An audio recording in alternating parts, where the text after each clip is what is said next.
Sa ano, sa ating kubo, ayan guys, ang ulan. Ayan, naulan dito ngayon sa Bicol. Ayan guys, good morning, good afternoon. Ayan, yan siya.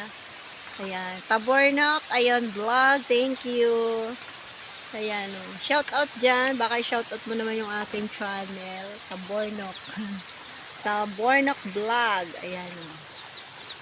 Ayan siya guys. Ayan. Ang aming kubo. Ayan si Bicol. Oh. Tulog.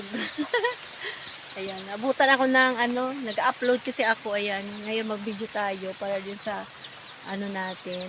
Sa weather na yun. 22 ngayon guys. Tingnan nyo ang ano panahon ngayon. Diba? Magpapasko tayo ng ganito. Kaya pero at least masaya naman tayo dito kahit na ganito ang nasa probinsya, 'di ba? Pero doon sa ibang mga sa inyo diyan at saka sa iba-ibang lugar, ayan oh.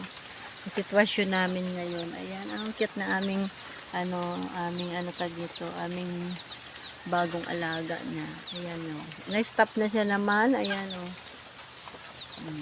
Yeah, yun, dito na naman ako. Hindi na ako nakapag-vlog sa inyo ng mga tapang tanim ko kasi busy pa si Ami. Ayan. Simula kasi nung walang kami ng wifi, puro busy kami. Kasi yung mga grass cutter ko, nag-grass cutter ako dyan sa gilid. Ayan.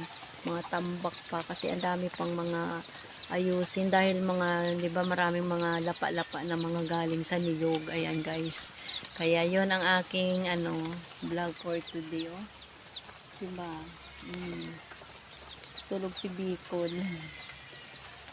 Ayan, ngayon ang ating panahon dito sa Bicol, Sorsogon. Bye-bye!